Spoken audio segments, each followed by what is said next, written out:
Hello, everybody, and welcome to the Resilient Minds podcast. Today we have another amazing and special guest, Dr. Rick Hanson, who's a psychologist, senior fellow at UC Berkeley's Greater Good Science Center, and New York Times bestselling author. He's been wise enough and focused enough to really definitely publish 7 books in 31 different languages.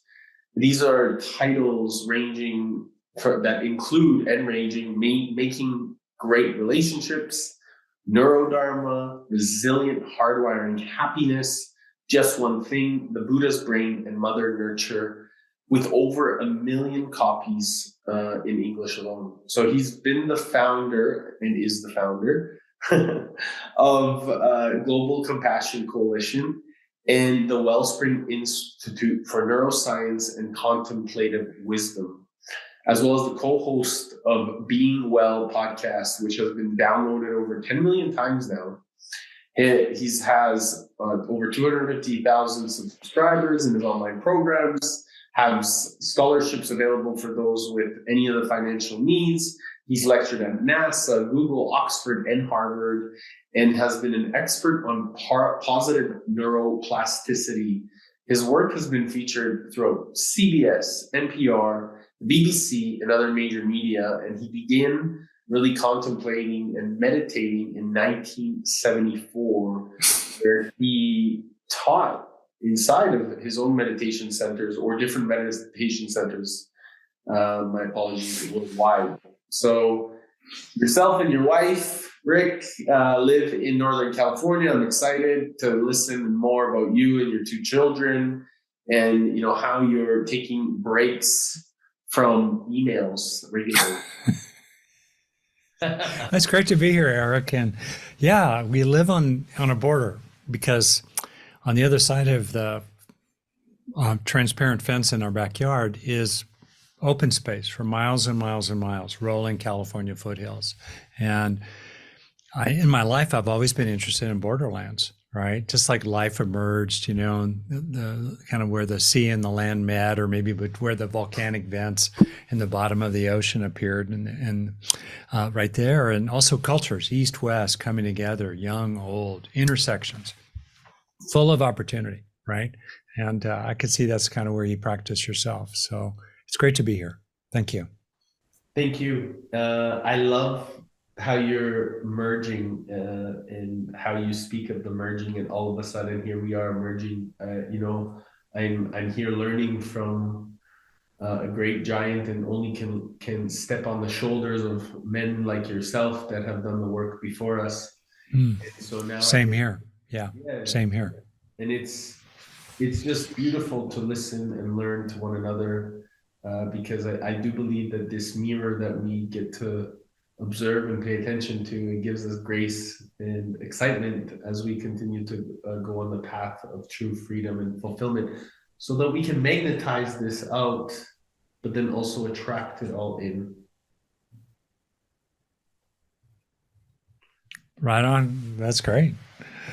So my friend, we've created this Resilient Minds podcast in harmony with great thought leaders around the globe, to really contemplate how we can come together to reflect on our experiences, and then really how and why they've contributed to our purpose. So I'm curious to know what put you on the path. Suffering. In a nutshell. And do you have many memories from when you were a little kid? The reason I ask, not to pry, although as a therapist, I ask questions for a living, right? In a way. But anyway, for me, in my earliest memories, which go back to probably less than 3 years old, I have a lot of memories from my early childhood. There was this subtle feeling in the background, like the wallpaper of the mind, that there was so much unnecessary unhappiness. I grew up in a nice family, Los Angeles, mainly American, kind of middle or lower middle class, and intact family, loving, decent parents, but a lot of unnecessary hassles, criticism, squabbling, fussing, feuding, fighting. The adults, the kids, the adults with the kids. And I just kind of wondered in the back of my mind, wow, why is there so much hassle and stress and worry and anger, right? So that just kind of set me on my way. I didn't know what to do about it.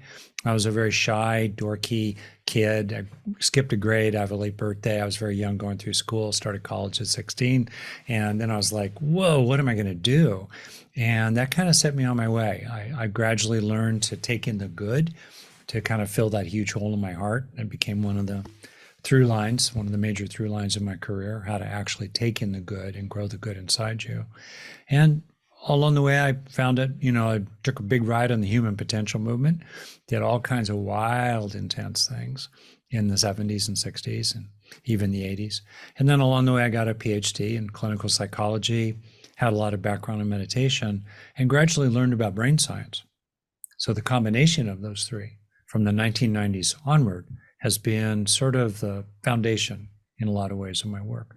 Because if you put together, what the great teachers, the saints and sages throughout history have learned, put that together with the scientists, and then you put that together with what the clinicians and coaches and practical teachers of the 20th century have learned in 21st century now. Wow, that's fantastic. Talk about borderlands. Talk about stuff coming together. That's just fantastic. And do you agree now, based off of your experience and also the edge that maybe we've all stepped into, and now stepping into those borders and extending ourselves to this reality and bringing it now together is kind of the new state of awareness that we're here to bring into physical presence more now?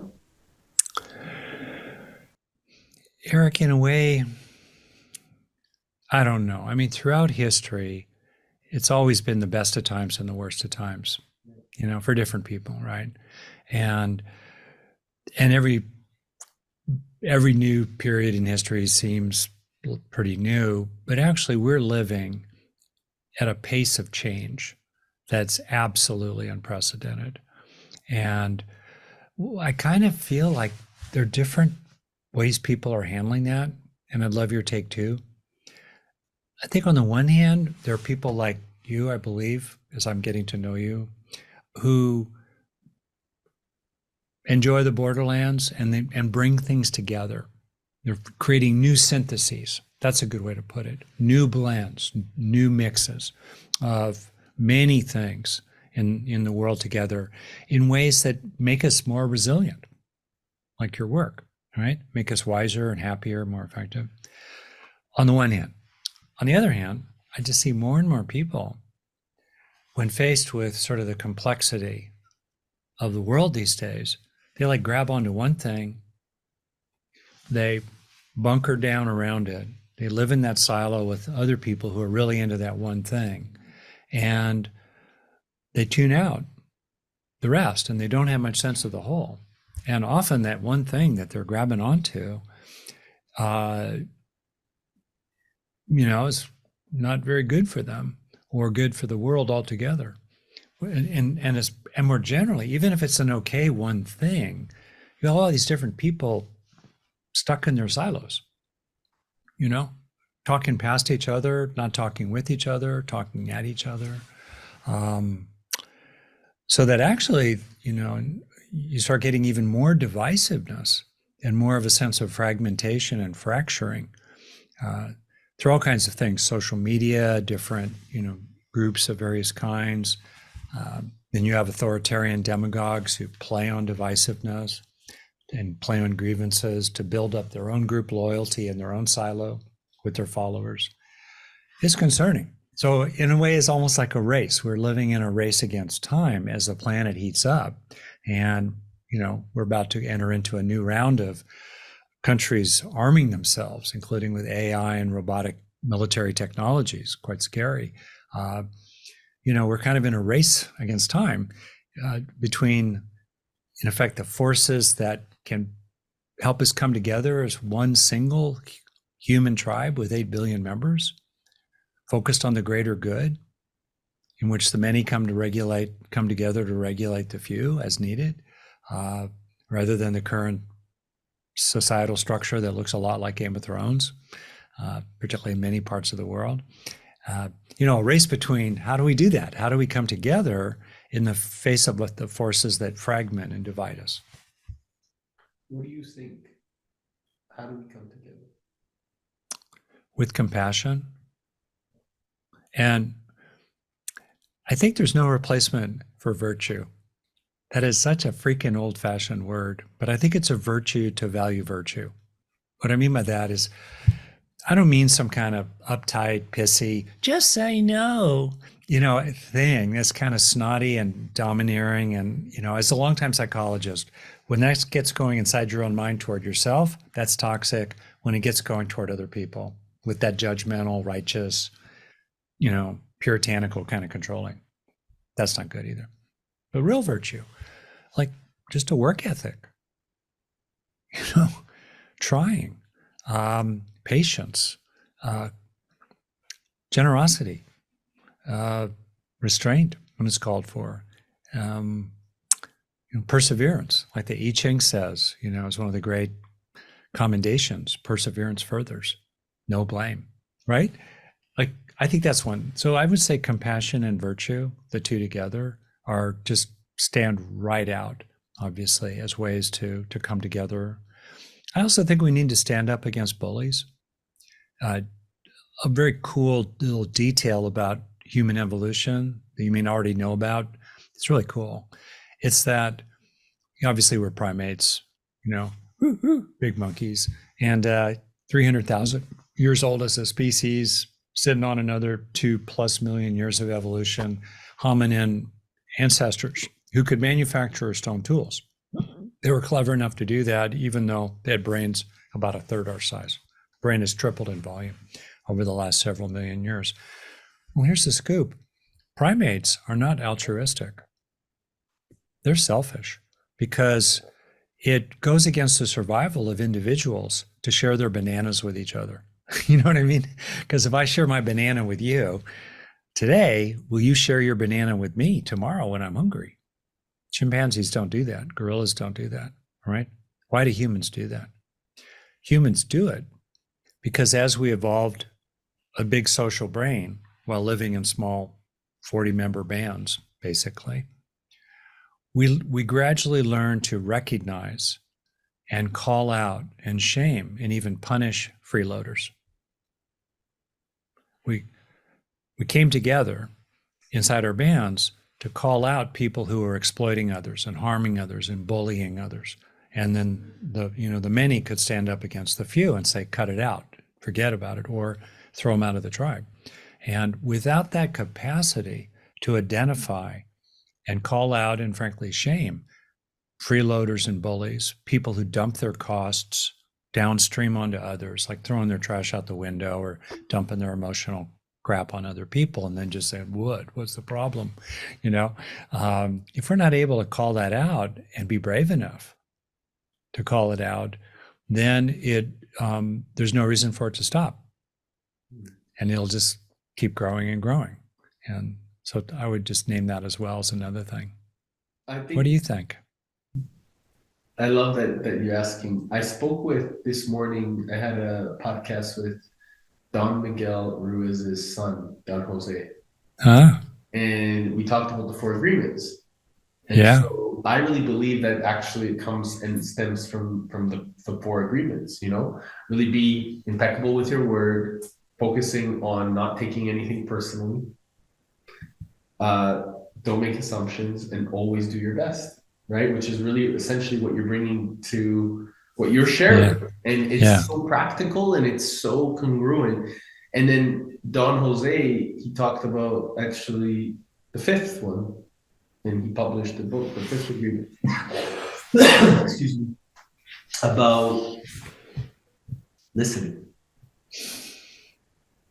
And I believe that this is a congruent way of really listening to one another, having the ability to know that we're doing our best regularly, and then activating those thoughtful disagreements by being impeccable, by recognizing that the level of integrity and the standard of excellence that we're living at is going to be, by the nature of virtue, allowing us to come together because we know we have a responsible role in the physical state.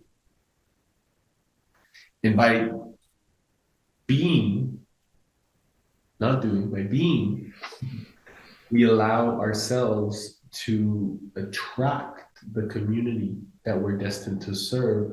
And through that community, it starts to become the domino effect. And I truly wholeheartedly believe that our great teacher continues to guide us and acknowledge everything that we do, as long as we do the fifth agreement, which is listen. So for me, this is something that I've been fascinated with since I was a little boy, because of the uncertainty of why I was here and the existence of what society had tried to push onto me. And the curiosity of going inside has given me the knowing that all we have to do is listen, really. As long as we follow those first four agreements, the fifth one, it becomes simple. And this is something that, Don Miguel has written decades ago.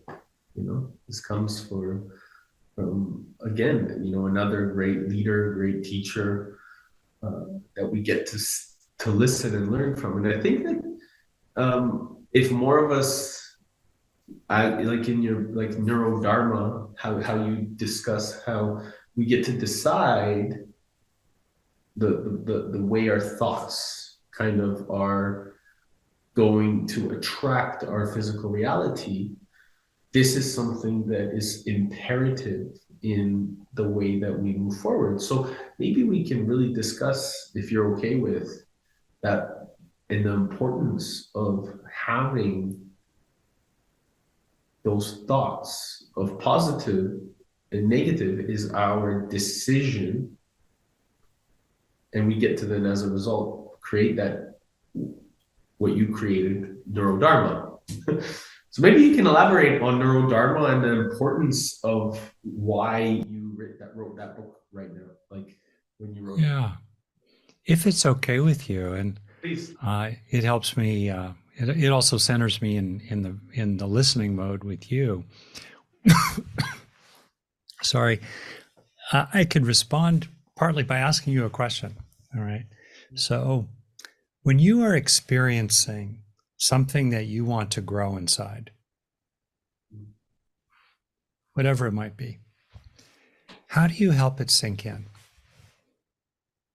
How do you help it land inside yourself? I listen to the feeling inside by recognizing what's actually moving outside. So something that gave me certainty was living in the jungle. And by being able to connect to the sky, to the wind, to the trees, to the birds, and then feeling that connection from inside, knowing that there was a peaceful presence within me that was mirroring outside of me. Beautiful.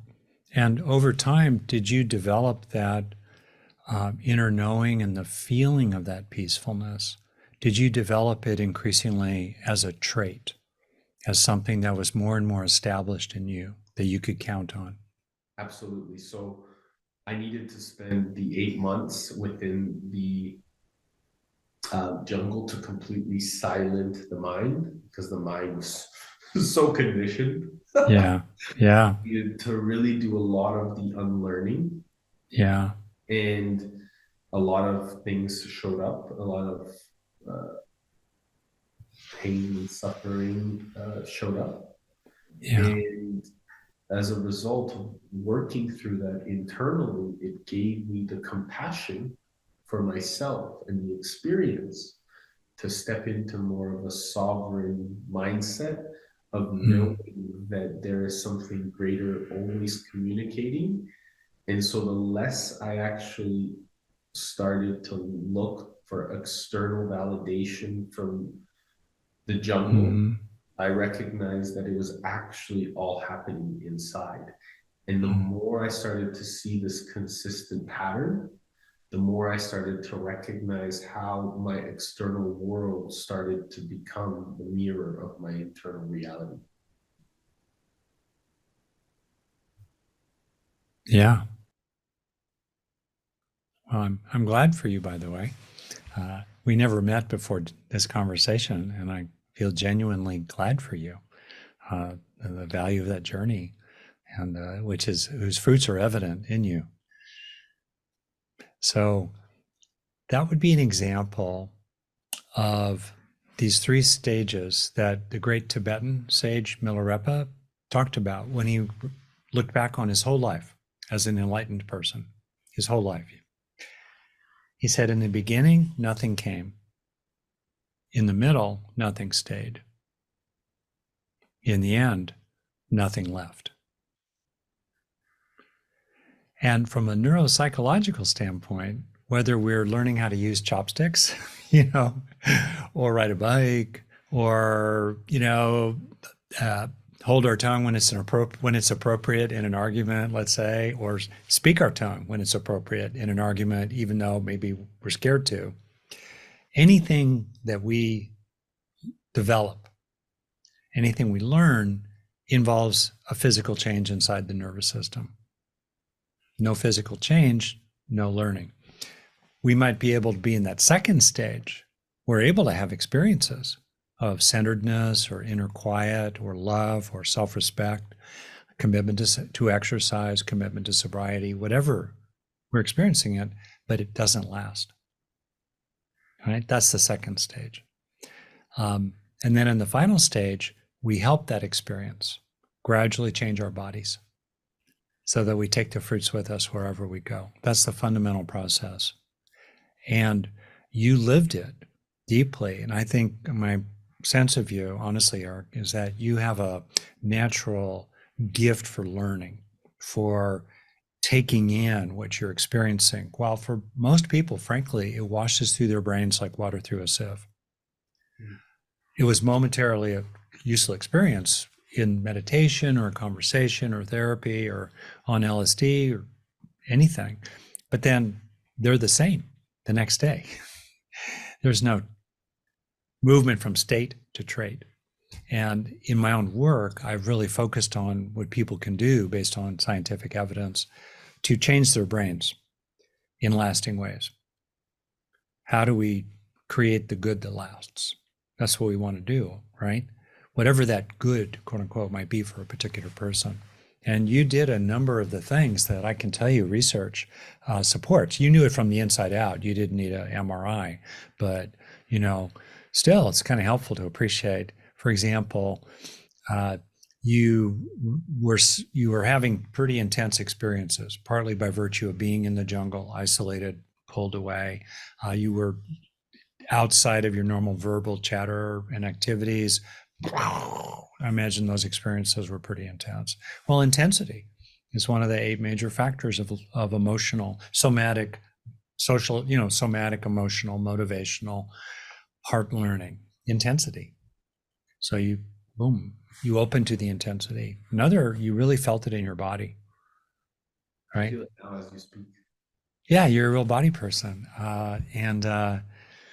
As a kid who went up into his head because his feelings hurt, I really learned to wake down, not just wake up, and wake down into the body.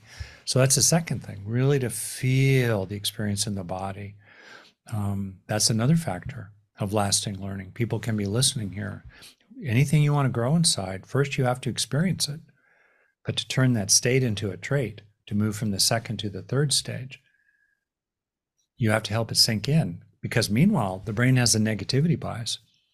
It's like Velcro for negative experiences, but Teflon for positive ones, because that's what helped our ancestors survive in Jurassic Park and, back in the Serengeti Plains. And sometimes we need that today, but usually that negativity bias just makes us more stressed and upset and prone to conflicts with others. So we need to stay with the beneficial experience to help it sink in. There was another thing I heard you talk about, which is that you found meaning in it. Yeah. It was meaningful to you. It was personally relevant. You connected it to your life and why you're doing it. So the more we find meaning in what we're experiencing and personal relevance, the more it sinks in. Right? And I'll just throw in one more. I think I'm up to 4 now, maybe, or so. That which you wanted to grow inside yourself felt good. It felt like coming home, felt good, and the more we can focus on what's called the reward value in whatever we're trying to grow at the time, the more we tune into how it feels good, that's going to release dopamine, et cetera, in the brain, which is going to kind of record that song that's playing on the inner iPod at the time. Right there. Pretty cool, huh? You're profound. And the ability for you to communicate it so clearly is imperative, I think, for a lot of people to understand that they can also get into that space of feeling. I do believe that when you follow the feeling, you can create that learning and embody it. And you said something profound, and it brought me back to this quote that Tony always had shared that resonated with me after the jungle. And when I say Tony, I mean Tony Robbins. He's been such a key part of my life as a teacher. And he always would say, a belief is a poor substitute for an experience. Yep. And so, it's interesting because when we go through the experience and we live through from like that state to trait, as you mentioned, it gave me the certainty of knowing that I can walk into any environment and change the environment based off of knowing that our human need of certainty actually comes from within. It's not from what has been projected on societal construct that we needed from outside.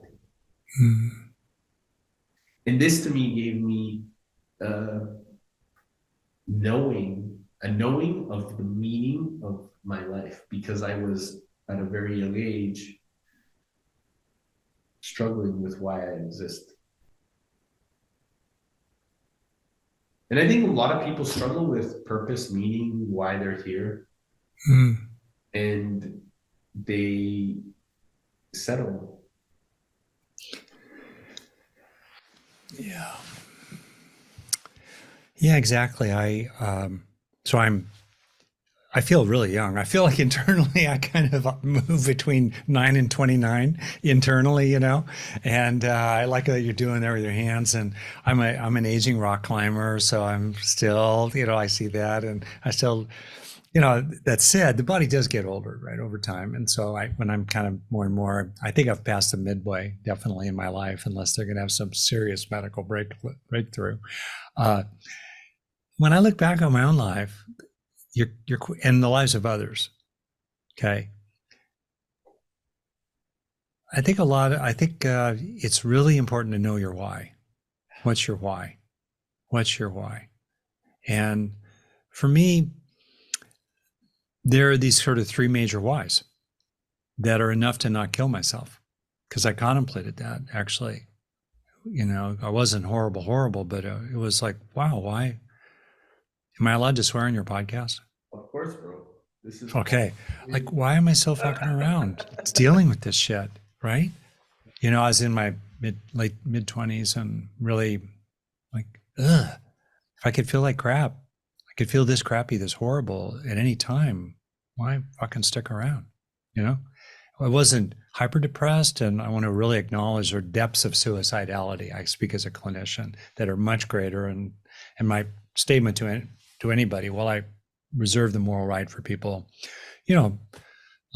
physician-assisted suicide, euthanasia, so forth. I mean, I can understand that, but otherwise, if you're, don't do it. You know what I mean? Don't do it. You're not in your right mind. It's a permanent solution to a temporary problem. Don't do it. Okay, that's it. What's your why? And I think there are 3 whys, and you can choose them. One is quality of life. Have fun. Rock in the free world. Have love, give love, have good meals, party on, and be excellent to each other. Ted and Bill's adventure. The second reason is service. Even if it's not fun, there's a place for service. Maybe that's your meaning in life. That's a legitimate purpose. That's a why. And the last one is learning, including spiritual or other kind of transformation, healing, the path of awakening. And that's what I see. The whys tend to fall into those 3 groups, and the more you've got a good why in each of those 3 groups, to me, that's really useful. And otherwise, a lot of people just sleepwalk through life, and then they get to the end. What was Thoreau's line? Leading lives of quiet desperation. They get to the end, and it's like, wow. And one of the things I really like, by the way, about the process I laid out of taking in the good, really growing and learning in life, is because it's under your own control. No one can stop you inside the inner temple of your being from learning a little, growing a little, healing a little every day. No one can stop you, but no one can do it for you. Yeah. And at a time when people feel super pushed around, understandably, it's so good to know that inside the temple of your inner being, you can grow a little every day, including by just doing what I said. When you're experiencing something that's useful, let your mind rest on what your heart longs for. Mm-hmm. When you find something useful, marinate in it for a breath. A breath. Keep those neurons firing together so they can wire together and hardwire that into your being. Do you feel that people or more people or most people can push themselves to the edge, or do they need to? Because what do you mean the edge? Well, we emphasize this inner building of grit, of strength, maybe even self-worth. And I think that the edge for me was experiencing, again, for me was a very rarity, I think. I literally had to feel what death felt like. Yeah. And multiple times, enough that I could actually start learning from the receiving side of it, instead of now being a student of letting go or healing. I became a student of learning what that side or the illusion of the other side was now communicating. So the question is, how much do you feel most people can grow if they don't go to that edge? That's a great question. Super duper. So there are different edges. A lot of them are physical. I speak as a guy who's nearly died multiple times in wilderness doing crazy shit, and right at the edge. And so there are things you learn at the edge, definitely, that you cannot learn anywhere else. I think that's really true. On the other hand, I think pain is overrated. Most pain has no gain. And in fact, most pain, including emotional pain, wears people down. It creates technically what's called allostatic load, which it wears down your immune system, wears down your body, takes years off your lifespan, clouds your mind, makes you less resourceful, makes you less resilient. And so I'm not saying anything that's about positive psychology or rose-colored glasses. my view of life is that it's an extraordinary opportunity. Hopefully, it's a long one, and inevitably is full of challenges. I'm rooted in Buddhism, and there's a recognition of the inherent difficulties of life and the impermanence of it and the selflessness of it. How do we deal with life? And whether it's just for our ordinary issues, let alone if we're someone who's living a life in which society is pounding on every day, racism, sexism, all kinds of things beating on you, you really need to grow inner strengths. So my interest a lot is the actual how of inner strengths. And some of them definitely come from dramatic, extreme experiences. I've known a lot of people who've had dramatic, extreme experiences, and they've become more resilient around certain things, but not resilient about other things. Like I've known a lot of really tough men who are interpersonal cowards because they're so scared of the feelings that come up in emotional vulnerability and intimacy. And I have extraordinary respect for dudes who open their heart, because it's freaking scary, right? And so I think so. In that context, then there are lots of ways to grow the strengths we need without extreme experience. As a guy who likes extreme experience myself and has grown from it, but little moments when you get little things done, slow it down and let it in, right? Little moments when people are caring toward you. And you can feel like you're in this, like you and I right now, I can feel we're in the space where, there's respect. And I can feel like I feel good around you. Slow it down, let it in, right? A breath at a time, half a breath at a time. The brain is really quick. So much happens in like half a second.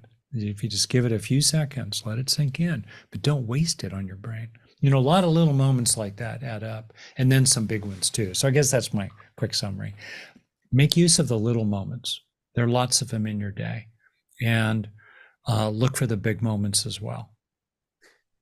And it's beautiful that you bring up the essence of this masculinity and the misunderstood approach of the patriarchal paradigm because of the interpersonal cowardice. Yeah.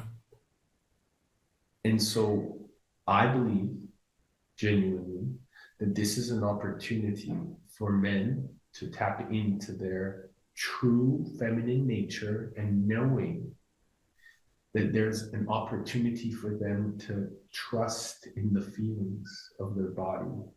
For such a long time, that conditioning, and for me, it was huge. And I needed to be this rock solid, like, make it happen, get the fuck out of the way, Yeah. And I realized, my brother, that men are so scared of themselves. They're so scared of trusting themselves, of opening up and being vulnerable and authentic in their nature. And I believe that the more that a man can tap into his feminine virtue, the more he'll be able to not only be a safe space for women, but and a role model for women, and a role model for other men. Yeah. Because I think for myself, the relationships that I've really struggled with in the past were so much romantic because I didn't understand who I was and what my responsibility was, or who I was as a man, or my purpose, my why.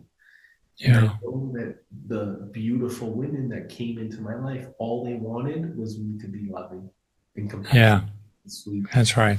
That's what I was amazing at. And I believe that men, they don't fulfill on that state of presence. So they don't actually see their beloved. They don't actually hear their beloved. They're not actually understanding their beloved because they haven't taken the time to learn about themselves.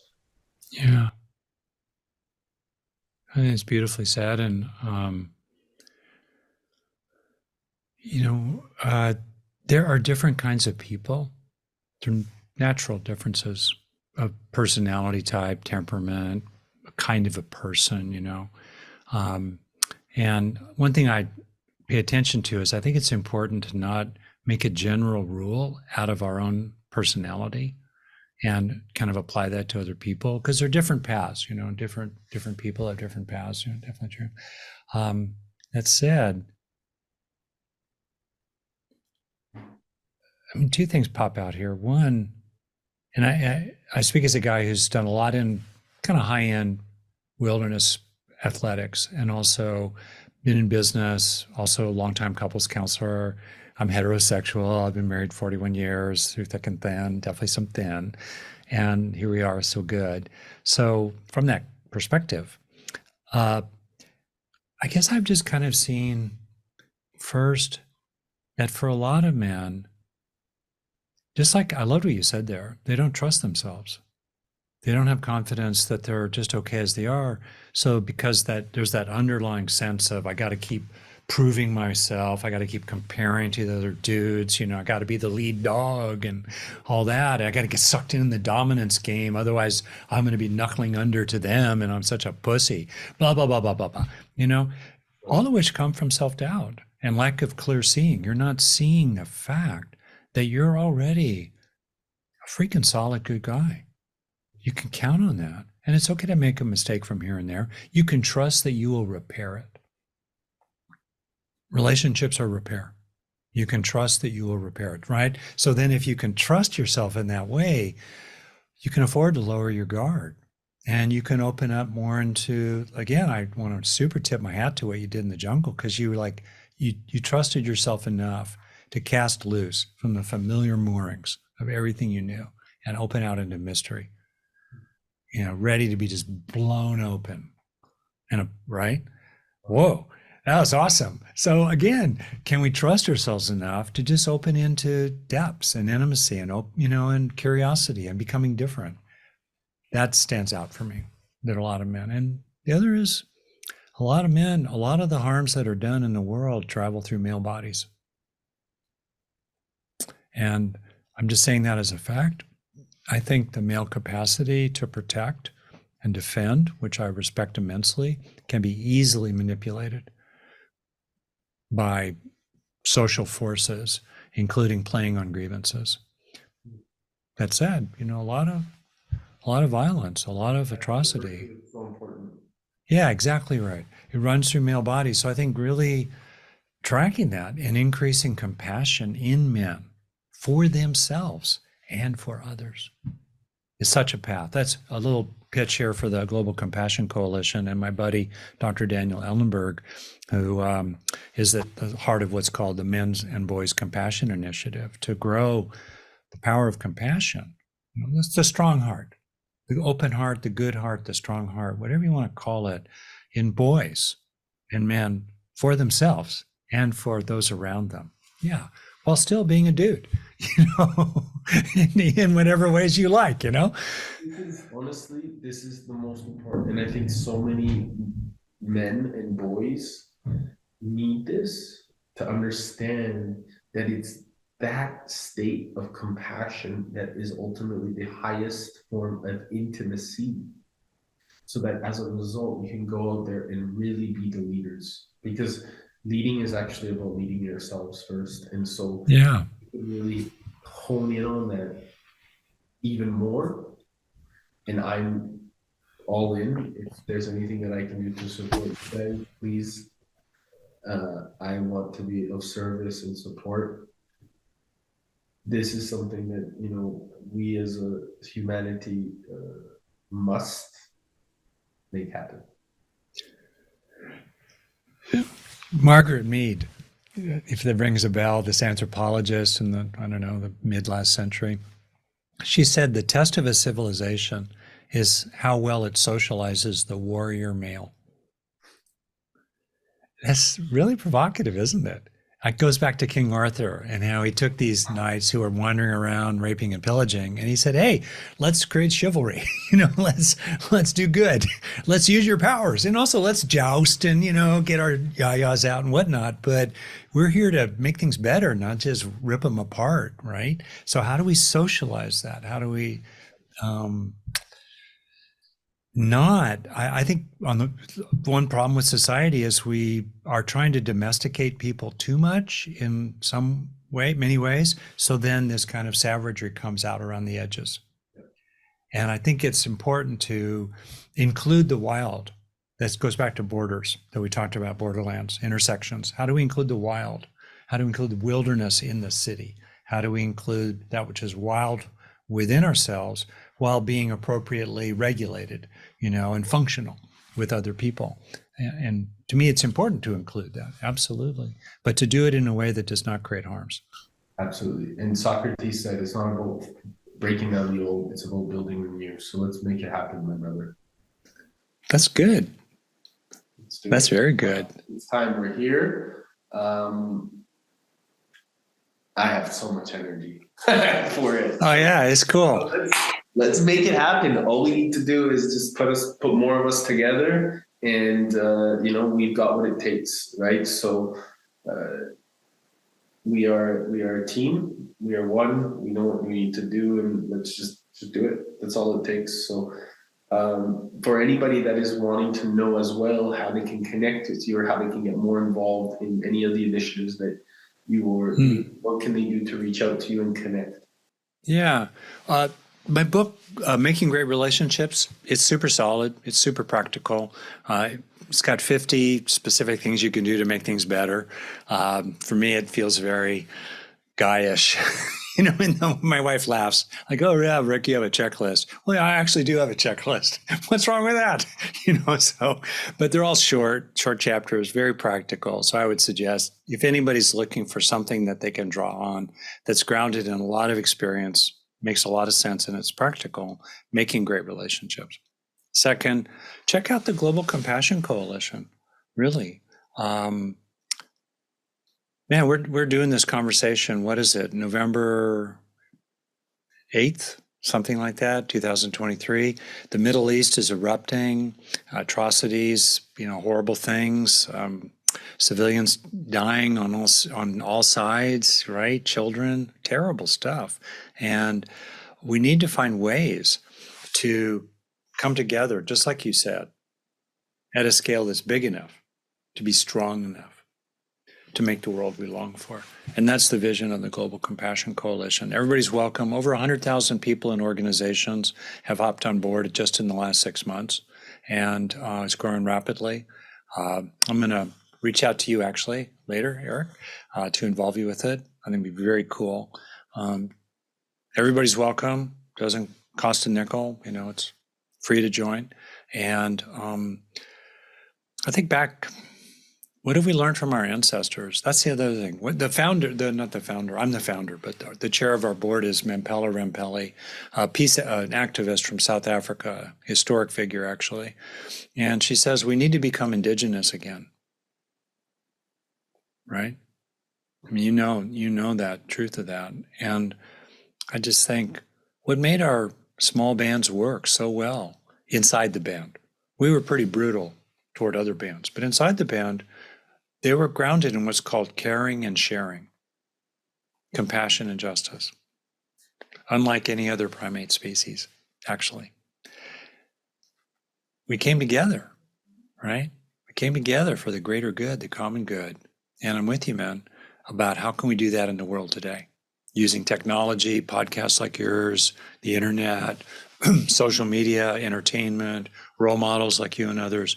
How can we come together like our ancestors did for 97% of the time that humans have walked this earth?